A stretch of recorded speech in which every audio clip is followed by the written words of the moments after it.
Scott Stewart. Welcome to the Roundabout podcast. Nice one, mate. Thanks for having me. WBC World Champion, Cruiserweight Thai boxer.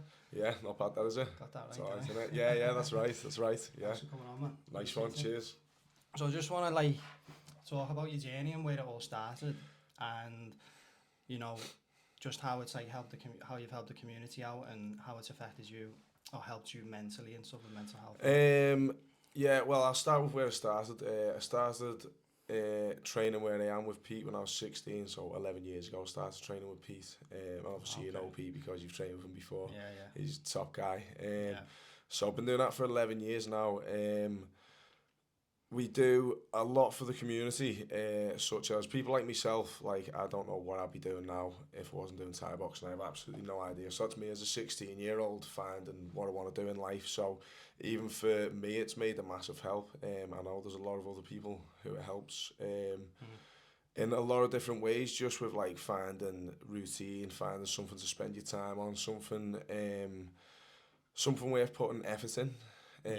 Because I know there's not an awful lot to do around here some days, so people just find other things to do which aren't helpful. So that's something that is helpful. So it helps you helps your fitness, helps your brain, helps your body, and yeah, all round it's a good helper, to be fair. We've got loads for kids, so we start our kids classes from around 4 years and up. We do beginners classes, we do strength and conditioning classes. We've got junior fighters who've gone all the way to world champion juniors as well. So we do a lot in that sense. We also have a couple of less well-off kids who struggle with like parents haven't got as much money and stuff like that. So we have a few kids in who have maybe don't pay as much as other kids and stuff like that, but we'd rather have extra kids in the gym training and making good use of the time than making extra money sometimes. So we try our best to help out. We have classes funded by Council in West Lancs as well, for people who have mental health issues and for other people who are out of work and for out of education and stuff like that. So so we try and do as much as we can for everyone. So do they fund the classes? Yeah, they fund the classes for people who are out of work and education. So that's on twice a week. It's called our Work It Out class, our funded class. How do people apply for that? They get in touch with Council in West Lancs, with Joanne, Pete's wife Joanne, so we can get in touch with me or with Pete, to be honest. So if anybody got in touch with us, out of work, out of education, and I think it's from around age, not sure what the age starts. I know it's teenagers to adults, so there's no age limit on it. So loads of people can get onto it. That's cool, man. It's good to know. Just another thing, I need challenges that you faced, with your training and stuff, like injuries or whatever. Bloody hell, yeah, you face challenges every day training. For a professional fighter, you've got the one every single day of knowing that you've got to fight someone, so that's a challenge in itself. But that for me brings out the challenge in me, and I challenge myself even more because of that. But that's just my challenge. My challenge is usually me fights. Other people have challenges like anxiety and stress and stuff like that, and then their challenge is just getting in the gym and getting through the door. So there's all sorts of ways that you can be challenged, and it doesn't just have to be fitness wise. It can be fighting, it can be your health, it can be anything really. But I think by doing it, getting in there, giving it a good go, it helps you get past it. Because I know going in, for me, doing a sickening, horrible training session, and I think, tomorrow can't be that bad. So the days that aren't as bad, it helps. Do you know what I mean? No, I'd say you've dedicated your life to it, haven't you, really? Yeah. You've made a lot of sacrifices. Yeah, to be honest. You miss out on a lot of birthdays, a lot of time spent with your friends and family. Even if you do show up at some events or some places or whatever, you're not always 100% present because you're not really thinking about what's going on at the minute. You're thinking about getting in the gym the next morning and smashing someone's head in. So that's all goes through your mind for a good 6 to 8 weeks at a time sometimes. So even if you are involved in stuff, you're not really always 100% there. I know some people just back off from me a little bit because they think I can be a moody bastard and that. But a lot of people just get me and they know me, so they know when I'm not dieting and not cutting weight and stuff. They know I'm sound and happy, do you know what I mean? But then I think other people get onto the fact when I fight training sometimes as well. Stay away. Yeah, stay away. I can imagine. Just don't pair up with me in sparring, they just stay away. Well, you got to be strict though, aren't you? You're cutting out on all your food and that. You're trying to make your weight and that. Yeah. What weight do you get down to? To be honest, the weight I get down to from the UK rankings from the UK fights is 82.5.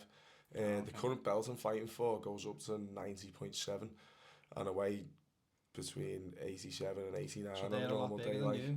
That well, the last one he was taller than me. He wasn't much bigger than me. Like, it depends what way you look at big. The next guy I'm fighting, I'm defending my belt against Gerardo. I think he's a big guy. I take it he's a big guy, but I'm not really that asked, to be honest. I'm a big guy as well, so it's one of them, innit? Was he the champ previously? Yeah, he was the champion last year. I was meant to fight him a couple of weeks before the fight. He pulled out. So they made an agreement with the WBC that I fight another lad for the world title. And then the first fight back, I signed a contract saying that if I won the fight, I fight Gerardo this year. But I'm keen for fighting him anyway. I want to be honest. That's happening this year, is it? Yeah, that's happening in about 7 or 8 weeks, 30th of September. So I'm in my fight camp for that now. So I'm training hard. It's not long away then, is it? No, it's not long at all, mate. It's nearly there. Nearly time. That's crazy to think, though, someone from Skems achieved that. Yeah. It doesn't matter where you're from, mate. Yeah. Doesn't matter. You see people from all over the world winning stuff, and just because you're from a place, it doesn't mean that you're any better or any worse than anyone else. Some people have more opportunities and stuff like that, but it doesn't mean that they want it more. And if you want it more than the person next to you, you're going to get it. Well, that's a good example and inspiration for other people who are in that mindset in Skem, thinking everything's against them. They've not, they're in a deprived time. Yeah. They think they've not got the opportunity. You've proven it. That you yeah, can do it, that's it. Well, if people think all the odds are against them and stuff like that, sometimes it's the way you see something. Sometimes it's your perception. Yeah, you can either choose to let it get you down and choose to have that mindset of, oh, well, I'm only from here, we've only got this, we've only got that. Well, rather than being like that, I'll say, well, we have got this, so let's use it to the best we can. Yeah. Like your gyms, like even stuff like the Beacon and that, do you know what I mean? It's glass half full, isn't it? Yeah. Rather than half empty. That's it. It's the way you look at stuff. And just because you're from an area where if you don't have a lot of money or you don't have a lot of time or you've got to work hard or you're not necessarily doing the things you want to do day to day, you can try and make changes to do a little bit more of what you do want to do. So that's what I did. I just wanted to do Thai boxing, so I did that a lot and I put a lot of effort into it, and I know I was very lucky because Pete gave me the opportunity, which I know a lot of people don't have the same opportunity as me, and I'm lucky for that, and that's one of the reasons why I do work so hard, because I don't want to waste it, because I know I'm lucky to have it. You started an apprenticeship, didn't you, with Pete? So when you were in college? I'd done a year in Skem College, doing the sports coach, the sports coaching, which was good, to be fair. I learned quite a lot in that 1 year I was there.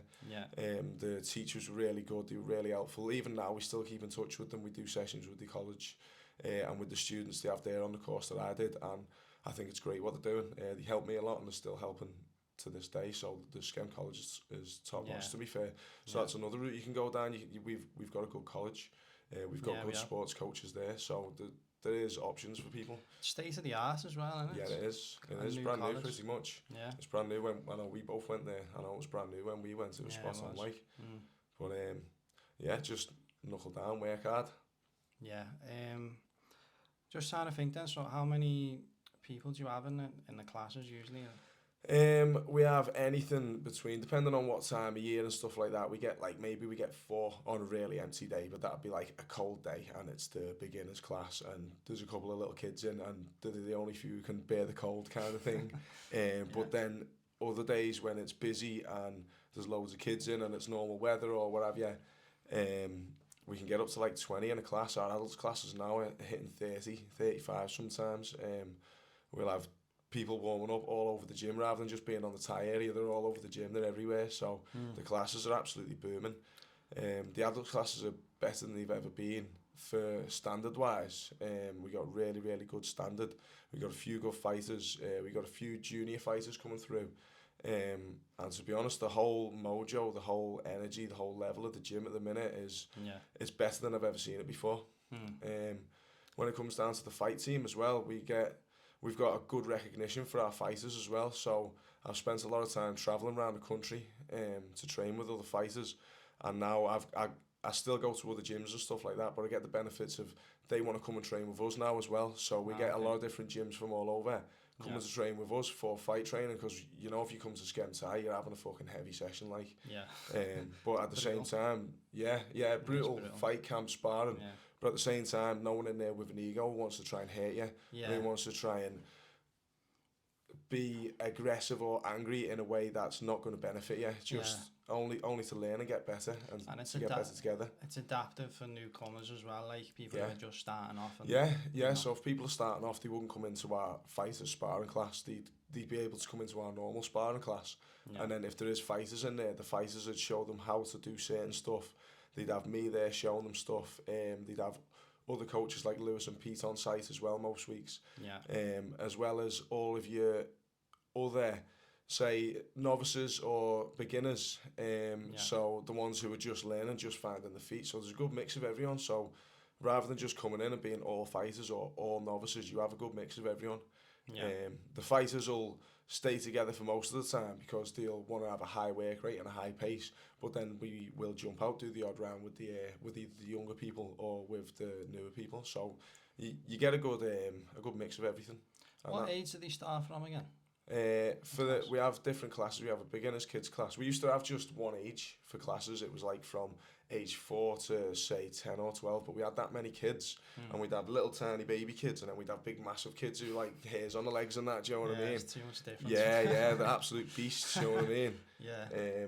It's like that though when you're a kid. 1 year is a big difference. You know, 1 or 2 years. Yeah, it is. When you're past 20 or whatever, it's not much different than anything. Yeah. Once you're an adult, to be fair, we go from 4 till about 10, depending on the size of the kid. So if the 10-year-old's like a big 10, he'd go into the other class. If he's a small 10 and he's still quite new, then he might be in the beginners class still. But then if they're bigger or they're a little bit more wiser or a little bit more experienced, they go into the advanced class.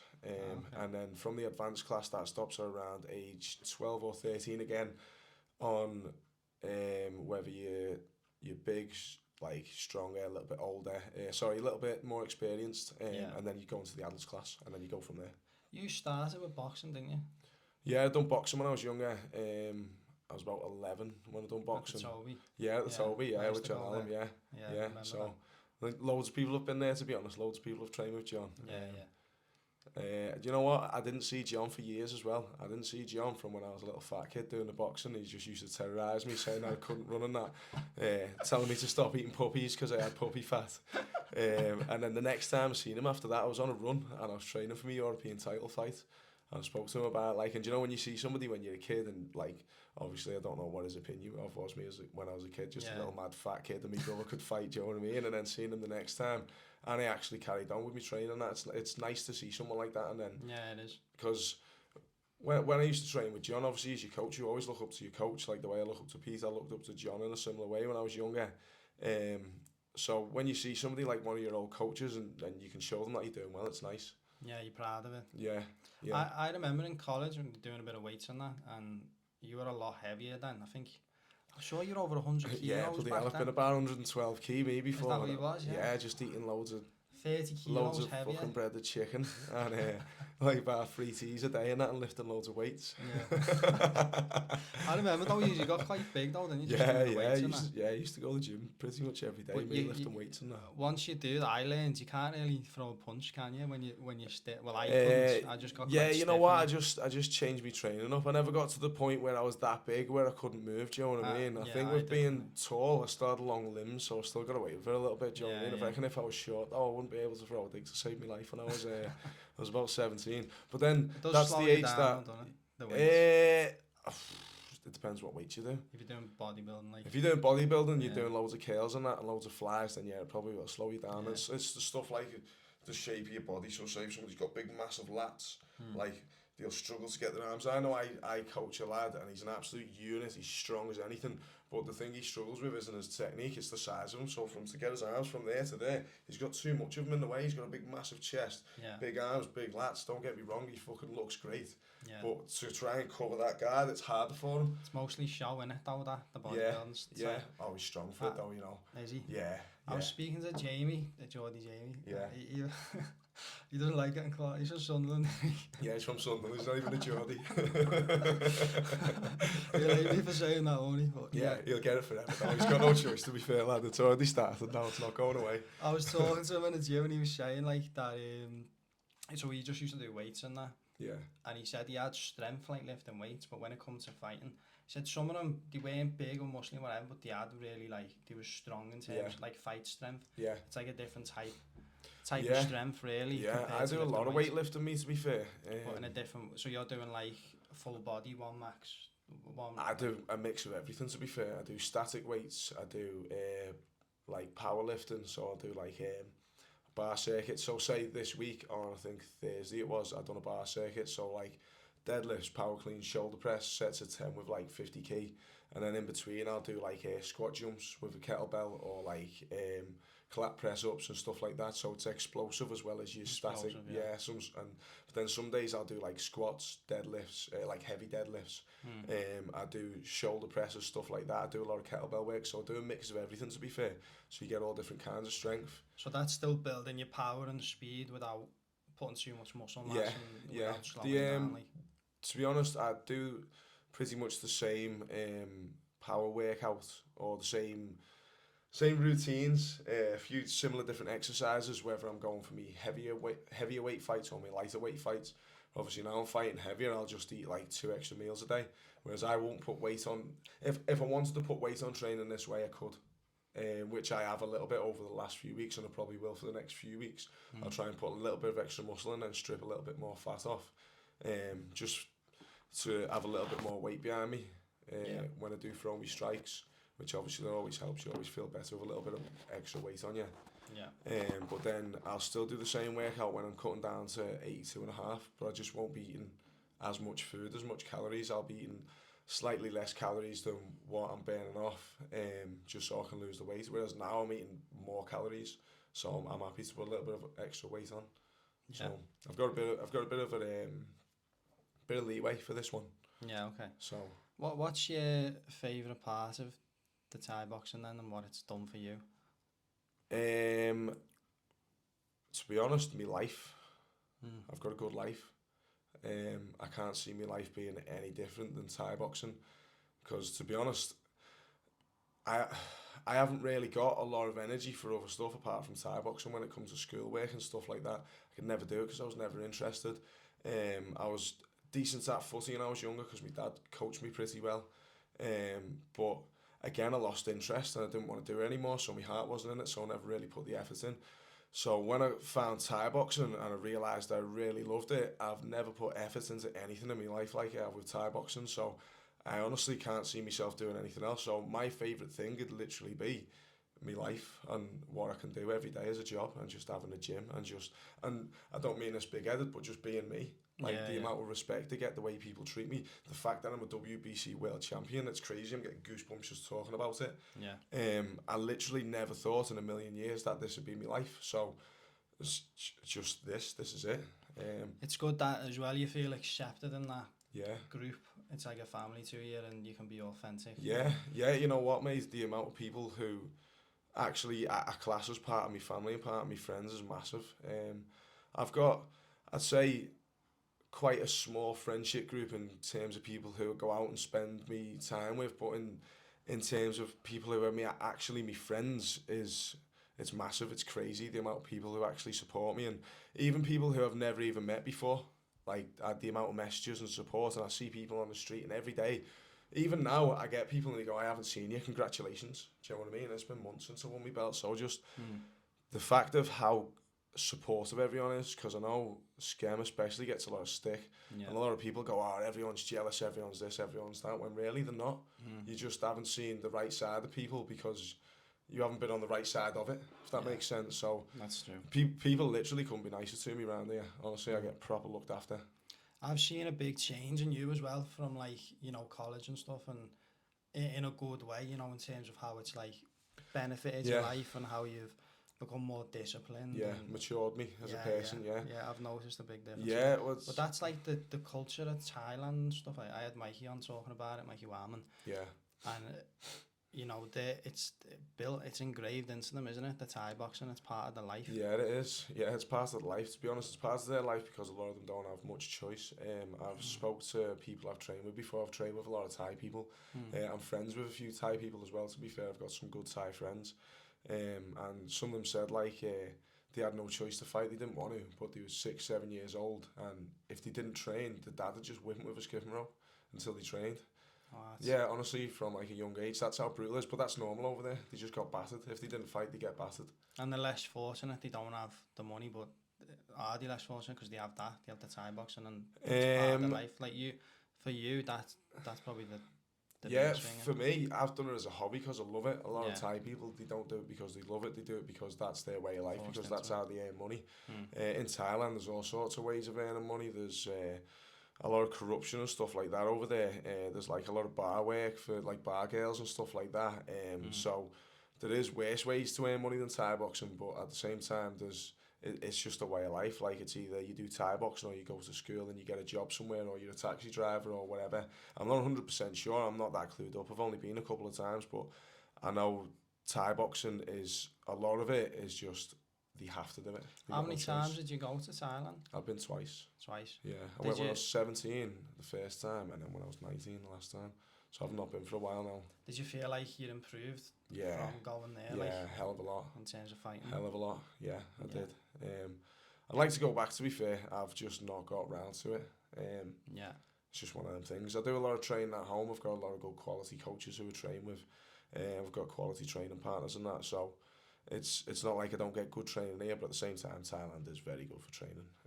Nice place to go as well. It makes you quite humble. It makes you appreciative of what you got. I remember last time I went, I was younger, went on my own. I was there for about 6 weeks. And I struggled a little bit while I was away, being away from my family, and just normal stuff. Like, I stayed in the gym, and I missed normal stuff like your own bed. I missed my dog. I missed my shower. I missed my normal food, stuff like that. So you appreciate just the little things in life that you can't have. I was like that when I moved to Dubai. You don't realise the little things that you miss. No, you don't. You don't. And how important they are. Yeah, you go and having a shit on your own bog.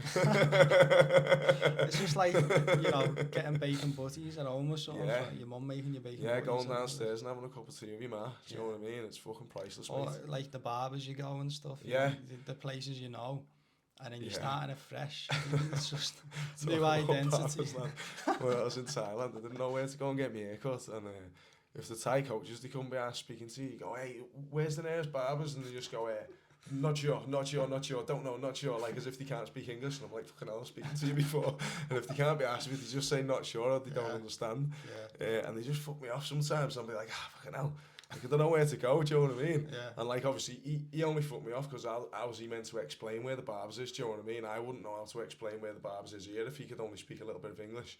So he's just like, I don't know, and he just jibbed me, so I'll be like, right, sound. And I seen one of the coaches cutting one of the lads' hair. I'm like, can you cut my hair? I'll pay you to cut my hair.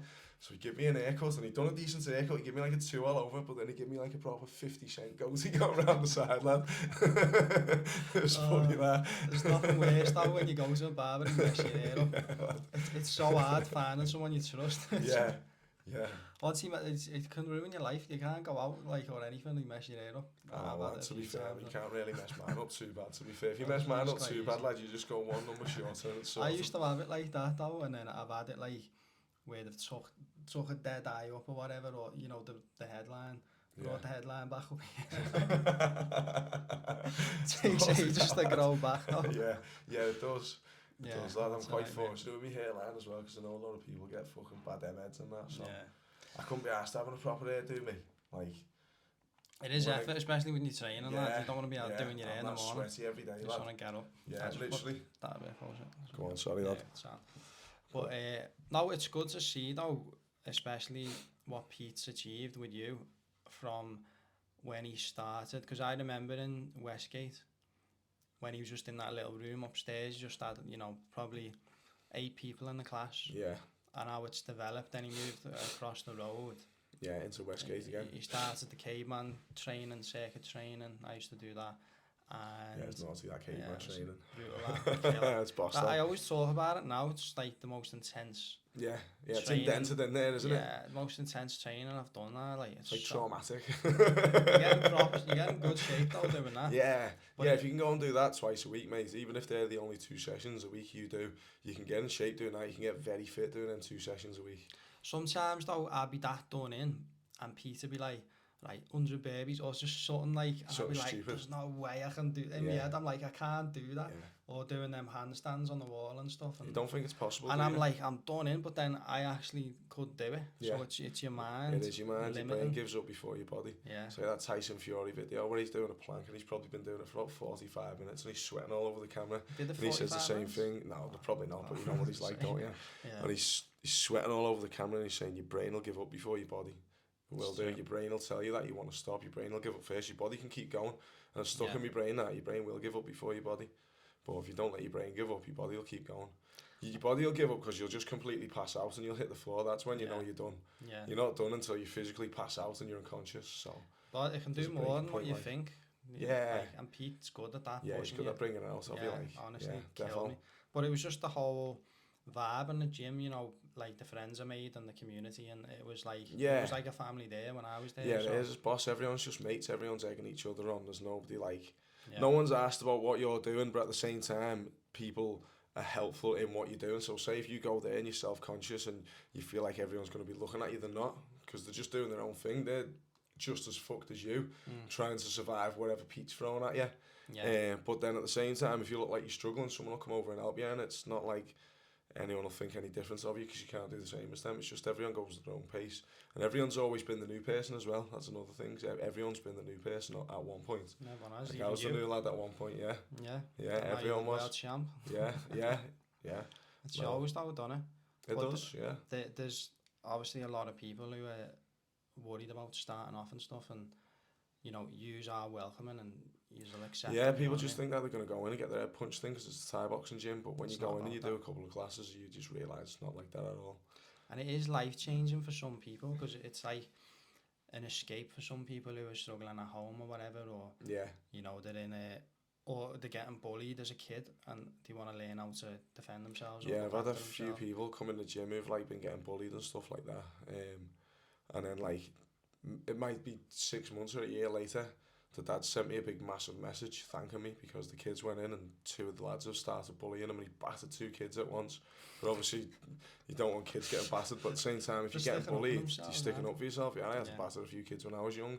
If my kid was going in school and he was getting bullied, I'd tell him to batter him. I'd be teaching him how to do all sorts, chin him. But it's rewarding for you. I'm just going to check the camera. Yeah, go on. Sometimes it goes off. Still on that. Still running. It's rewarding for you though to get them messages that you're helping people, you know what I mean, and they're like, that kid's obviously being upset, it's affecting them mentally and stuff, and now they've learned that they can stick up for themselves. Yeah, and they don't have to go to school worried anymore. Yeah. Like I remember when I was younger, I used to go to school quite worried when I was in primary school, and I used to hate it all. I was a little fat kid, mate, and I remember one of the kids used to call me a cannibal. I was only about 7 getting called a cannibal by some lad.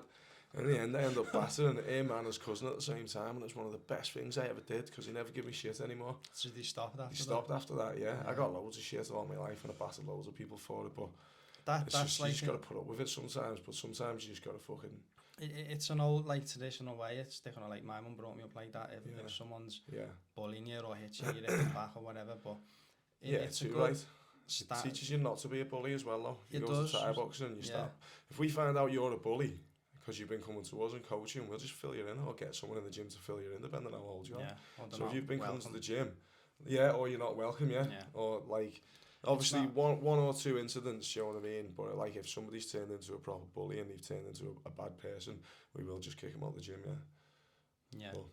and that's obviously what you're teaching people not to do that, and you're teaching people to, that's part of it. It's learning to control, because it is like a weapon, isn't it? Once you've got that fighting knowledge. Yeah, once you know how to fight, you're dangerous. Yeah, you are dangerous. Because me fighting a normal person is just absolutely pointless. There's just no point ever in me having a fight with a normal person. You don't have to go out and prove that to Yeah, people, because no, that's what some people are like, don't yeah, when you go out and stuff. And that's people who feel like they've got something to prove. Though I don't feel like I've got anything to prove. yeah. I've never really felt like I've got something to prove other than in Thai boxing, because at one point or at a certain point, I knew I was better than all these people who was above me in the rankings, and I've thought that for a long time. I was doing well with my fighting. I was UK #1 a while back. I had a couple of injuries and I had my appendix out, so I had an operation. And I spent about 3 years out of Thai boxing, and in that time I just watched all these people win these belts, win these titles, be UK #1. I was thinking the whole time that should be me. So then when I come back from my injuries and stuff like that, I just made sure it was me again. After COVID as well, not being able to fight for that time, I was just getting back into me fighting, just got my first win after I've had me long break. And then having another break for COVID, it ruined me. It proper ruined me, like, and there was nothing that I needed more in my life than fighting. And I think coming back and then having the break again after I had a break that I didn't want, it just made me so hungry. So I just put all of my time into Thai boxing and just all of my effort. What's like the worst injury you've had then? I've had a lot of bad injuries. I've had a knee injury, which lasted a while. I've had like ankle and knee injuries, stuff like that, and they're all linked, ankle, knees, and hips. So if you get a bad ankle, you might get a bad knee, you might get a bad hip. But I've done strengthening exercises for years to keep on top of that, so that's not an injury anymore. My knee hasn't caused me bother in years.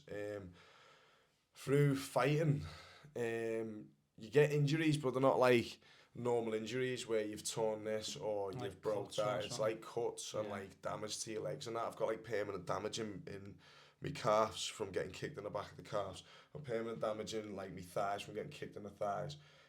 Your hands, your elbows. I've got like an elbow that sticks out. I don't know if you can see the shape of that, the size of it. You know, just from how many times it's being kicked. You just calcify. So that one's bigger, but not as big as that one. So I've had like, see the difference on that. Like, I've had a bad injury I had once was more of an illness than an injury. I got bursitis in this elbow, and this is one of the reasons it's massive. I got bursitis, which is a fluid sac on your elbow. I think it was from... Is that from the bone, is it? There's a little sac that covers your bone, and bursitis, I'm not 100% on this, but I think it's a fluid sac to protect your elbow. But I think I chipped my elbow in a fight because I threw about 100 elbows in one round. So I think it chipped my elbow in a fight. And then because I kept fighting and because I kept training, because I didn't let it heal, I think that got infected. And then I had bursitis as well. And literally one morning I had this fluid sac. I had this fluid sac for a while. And it went down the first time I had it, and then it come back. And it didn't go when I was training for a fight, so I was like, I'm not asked to put an elbow pad on and just spar anyway. I got kicked in it, and when I took the elbow pad off, it was gone, so I thought, it's fixed, you know what I mean? But really, it hadn't, it burst. 2 mornings later, I woke up and my arm was massive, and I mean like massive. So you put a jacket on, well, my arm was tight all the way down the jacket, and then this side would be loose. And it turned out I had an infection in the elbow, and my arm went huge. I literally couldn't move my arm at all. I couldn't even turn it side to side. I couldn't move it one bit. I had to go to the hospital. I went to the hospital a few times over it, to be fair. I was on antibiotics for probably about a month altogether.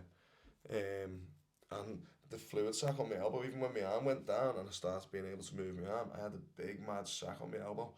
And it was like really hot inside. It felt like it was acid. So obviously because it was infected, but I'd had all the antibiotics for weeks, the infection was dead, but I had just had this pool in my elbow, and the doctors wouldn't pop it, they wouldn't drain it. And in the end, it got that big, it actually burst. So I had a big sac on my elbow, and I was looking at it in the mirror going, what the fuck? I put my finger on it and it split. And all this green and red, because it was blood. Like, I had to squeeze it out, honestly. I was squeezing it out for about half an hour. Honestly, you could have filled that glass with it. You could have filled that glass. How long was you out for with that? About a month of no training, and then I trained with one arm for about fucking 6 weeks. Did you? Yeah. Did that build your strength on that arm then? Yeah, my right arm was naughty.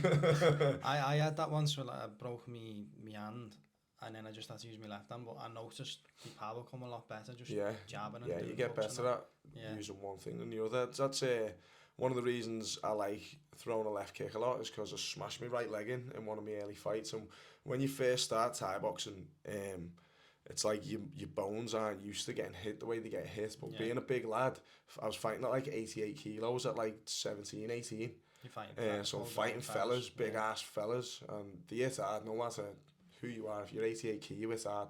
Yeah. And we're smashing shins together. And when you're 88 kg, having your first few fights, all you do is run low kicks. That's all I did anyway. And then my shin was absolutely battered. So I'd done like maybe 3 camps, one after another, without being able to do a right kick. So then by the time I'd done these first 3 or 4 fights, my left kick was well better because I couldn't kick much with my right. You know, when you're in the fight then, so do you just forget the whole crowd's there, like? Is it just... No, fucking hell, I can't forget that, mate. They go absolutely mental.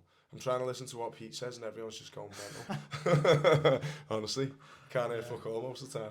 I was just thinking, like, whether you, like, zone out or anything, you're still aware of everyone. You're in, like, a weird place where you do hear stuff, like, you can hear a lot going on around you, but you're trying to pick out certain stuff, so, like, I'll be trying to pick out Pete and Lewis's voice, and then you can hear other stuff over the background. You can hear like one big voice. I always hear my mum. Probably every fight I hear my mum at some point. Our Lewis will do like a big fucking mad shout once or twice a fight that definitely sticks in there. Do you know what I mean? Yeah. Our Lewis is normally the loudest person. Lewis and Pete are the 2 loudest people, and they're the people I try and focus on. But you hear loads. You hear the other people's crowds and everything. You hear all sorts. I've heard people giving me all sorts of shit like. But it's just one of them, do you know what I mean? If you're in a big crowd full of people, you're going to get some people not liking you. Yeah, I get you.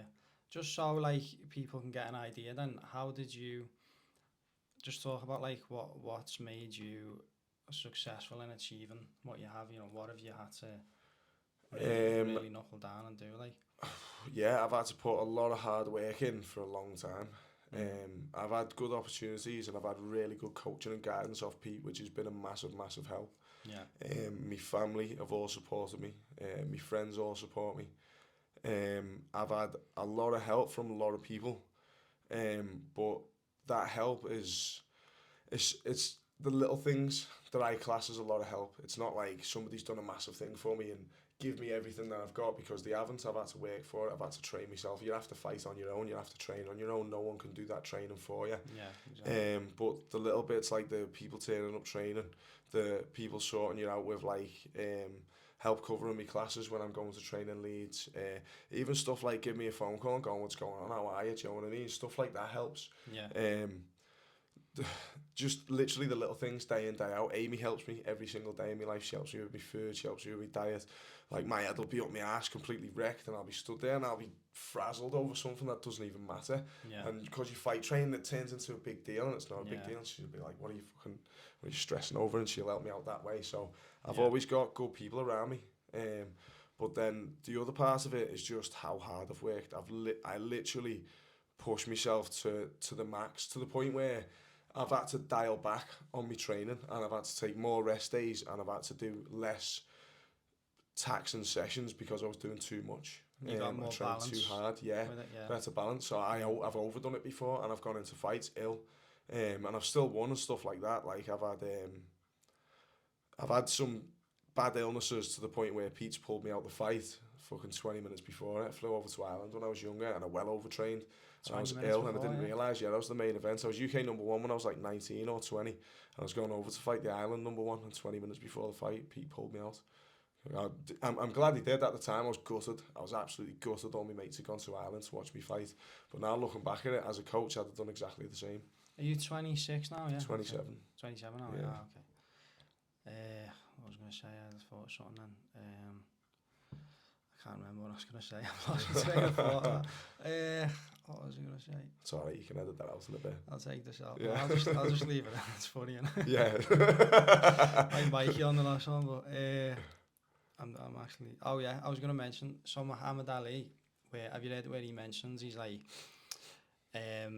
he starts talking about, they ask him, like, what's made you successful? And he's like, dodging the nightclubs, dodging the women, all this. And he's like, going to bed at 9 o'clock at night, making sure I'm up early in the morning. It's mainly avoiding the other things, innit, the distractions. So the things that can set you back. Some fighters, obviously, like Mike Tyson and that, they can get carried away with the partying and stuff. Yeah. And that completely takes it away, and it will beat skill. Yeah, most of the yeah, time. I agree with that. Yeah, I do believe there's a time and a place to be a human though, and to do the things you enjoy. Like, if you know me, you know I love going to a festival, to a rave and that, but without doing the things that make you happy, you wouldn't be happy. The way I see it is, I could have all the belts in the world, but if I only ever fought, I don't think I'd be happy. I mean, I would have accomplished a lot, and I could have even accomplished more than what I have already if I never done the things that I enjoy. But at the same time, is if you're not happy in life, then what's the point anyway? Exactly. Do you know what I mean? So I could have all the belts in the world, but if I'm not happy, what would it mean? It's going back to that, having that balance. You're still gonna have that life as well, but don't let the partying outweigh. That's it, 100%. Yeah, 100%. Go and have a blowout. Go and enjoy yourself. Go and do what you need to do. And then when it comes to your fight camps, you've got 6 to 10 weeks of clean living, clean eating, no drinking, stuff like that. But that's short-term sacrifice for long-term. Yeah, exactly. And people who are having, they focus too much on going out on the weekend or short-term pleasure, it affects them long-term. Yeah, definitely. Yeah, getting caught up in the going out every weekend stuff, just to stand in the same bars, or whether it's a bar or a kitchen, or whether it's whatever, same conversations. Yeah, it's not worth it. No. Don't get me wrong. I like seeing my mates. I like having a bevy. It's got to be done sometimes if that's what you enjoy doing. But if you're doing that more than training, then it's not going to work. You've got to put your training first, and you've got to plan your other stuff around it. Like, I'll plan most of my fights of the year, like I'm booked up for a couple of years at a time sometimes. It doesn't have to just be training. It could be like, working to a business, or that's it, 100%. Yeah, it doesn't just have to be fighting. It has to be working on yourself and progressing and moving forward and stuff like that. But it all just depends what situation you're in. Everyone's in a different situation. There's no one answer for everyone, because everyone's different. Everyone's happy doing different things. Everyone only wants a certain thing out of life. Not everyone has the same goals, so it's all just got to fit you. Do you know what I mean? Like, no one can do the same stuff as what I do because they're not me. They can't do the same stuff as what you do because they're not you. You've just got to try and make it work the best for each individual person. Have you seen a big difference then in the kids from when they've started, and then how they've progressed and what they've come away from, and stuff like that? You see kids, to be fair, most of the kids we've coached have all been sound. We haven't had many who've turned into divvies, should I say. So most of them have been sound, and most of them was sound from when he was younger. But what we see is the maturation of go on. It's on like kids, like even myself, I've gone from being a teenager into an adult. So the same way that other people see me, I see other kids. So we see them when they're young, when they're in primary school or just starting high school and stuff like that. Now they're 17, 18, or even like the 15-year-olds, now they're 20 odd, and they've got jobs and they've gone from kids into being adults, and it's crazy. And can they start the classes without the spar? So just do the training at first, like that? You can just train. You don't have to spar. You can pick and choose whatever classes you want. What classes is there now? What's on? We do Monday to Thursday, Thai boxing, and then Tuesday is sparring, and then Saturday morning we do a class as well, which is usually a mix of drills and sometimes sparring. It's sometimes as well on a Saturday morning we have other gyms coming down to meet up for sparring, and that's like our mad fighters class where you've got to be good at Thai. Well, I say good at Thai boxing. You've got to be able to put up a decent standard of sparring to be in that class. Otherwise, if you're not looking at competing or something similar, or you're not into your hard sparring, or you're not at a good level of Thai boxing, it's probably not the right place to be, because it's high-end pro on that fighters, a lot of them. On that certain day, but most Saturday?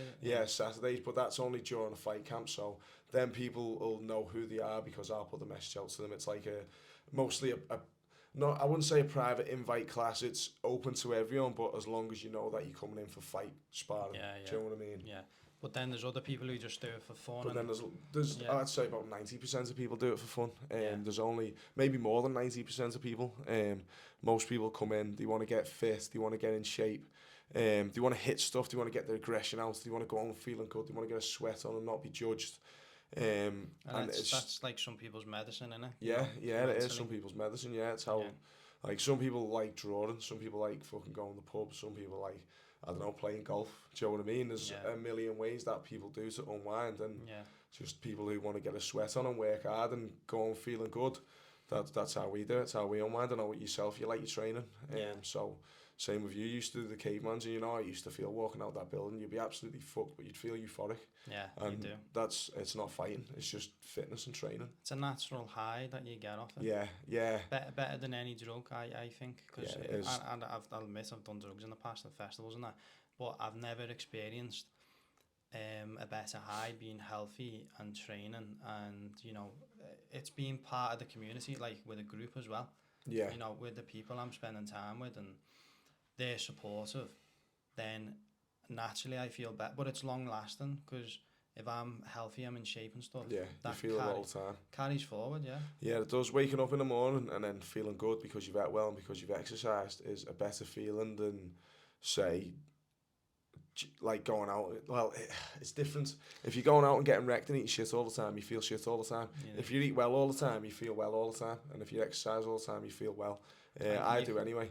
It's more long term is what I'm saying, where if you go out and have a drink, it's only for a short period. For a short time. A few hours or whatever, Yeah, so I know, like, in between my fight camps, I'll eat loads of chocolates and stuff. I'll go out and have a bevy and things like that. Yeah, chocolate's boss, mate. But then when it comes to me fight camp and that, and I'm not eating as much of it, and you're eating cleaner, you feel better when you wake up in the morning. But then when you have to be strict and you can't have it, you feel like you want it more sometimes. So then when you finish your fight camp, you're back on the scrans again. But as long as you don't do it for too long, you're all right. As long as you have little bits rather than all the time, you're sound. I have like an 80-20 rule, mate. So eat well 80% of the time, and then on the weekend I'll see myself. Well, that's another thing about balance as well, because being fit and healthy isn't being on a diet. It's eating well. And eating well doesn't mean that you can't have a bag of crisps, or you can't have a chocolate bar, or you can't go out and have some food. If you're eating mostly home cooked food's the best. But if you're eating your healthy food, you're not having loads of saturated fats, you're not eating too much sugar, and you're getting all the nutrition you need. The bits like the cake on a weekend or a dessert after your tea, them things are all made up for, and it's part of a lifestyle rather than a diet. You can't be fit and healthy forever being on a diet. It's got to be a full lifestyle, like. That's it. It's a lifestyle change. You're changing your habits, aren't you? And your routine. So. So for people who out of shape and out of the habit of eating well, all it is you've got to change a little bit at a time. And I know it's hard as well, because I find it hard sometimes to go, right, I'm back on a fight camp now, I've got to stop eating this shit. That caveman was that hard though. I could eat what I wanted, like, and I still stayed in shape, because I was eating loads of chocolate and all sorts. Yeah, sometimes you need extra calories when you're training hard, like maybe Mars bars and that isn't the way to do it, but it's not the best calories. It's not the best calories, but at the same time, if you're training that hard and you exercise and you're eating well most of the time, it's going to do you no harm whatsoever. Yeah, it's true. Is there anything else you wanted to touch on, or? Not really. That's just been me jabbering on for a while. We've done nearly an hour there. Yeah, we've done a decent time there. Yeah. Well, yeah, appreciate it. Nice one. Cheers, Kyle. Appreciate it, man. Thank you. You're welcome.